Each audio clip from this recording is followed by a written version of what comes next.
Hi hello అండి. మీకు ఇప్పుడు ఒక చాలా ఇంపార్టెంట్ విషయం మీకు తీసుకొస్తున్నాను మీ ముందుకి. అశ్వమేధ యాగం అంటే ఐడియా ఉండే ఉంటుంది. మనం చాలా బుక్స్‌లో చదివే ఉంటాము.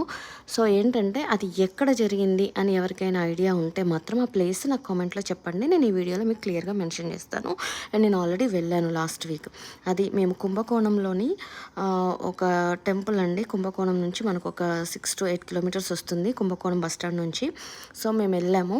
అక్కడ శ్రీరాముడు తండ్రి అంటే దశరథ మహారాజు అశ్వమేధ యాగం చేశారు అని ఒక ఉంది. ప్రూఫ్స్‌తో సహా ఉంది మొత్తం. మీరు వెళ్ళాలనుకుంటే వెళ్ళొచ్చు. అక్కడ ఎవరైనా చెప్తారు. అండ్ ఇంకా ఆ గుడిలో ఏంటి విశేషం అంటే అది బ్రహ్మహత్య పాపం. ఎవరైతే బ్రహ్మహత్య పాపాలు అవన్నీ వాళ్ళకి పూర్వజన్మలో గానీ, ఇంకా ఈ రీసెంట్‌గా గానీ మనం చేసి ఉంటే గనక ఆ గుడికెళ్ళి దర్శనం చేసుకొని వస్తే అక్కడ పూజ కూడా చేయించుకోవచ్చు, పోతుంది.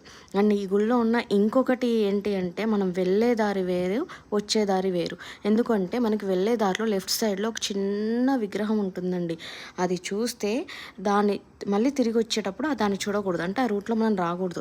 దాన్ని చూస్తే బ్రహ్మహత్య పాపం చుట్టుకుంటుందనమాట రిటర్న్ వచ్చేటప్పుడు. మనం వెళ్ళేటప్పుడు నార్మల్‌గా చూడొచ్చు. అది అంత ఈజీగా కనిపించదు. చాలా చిన్నగా ఉంటుంది. మనం ఇప్పుడు దానికి ఎంట్రీ లేదు. దగ్గరికెళ్ళి చూడడానికి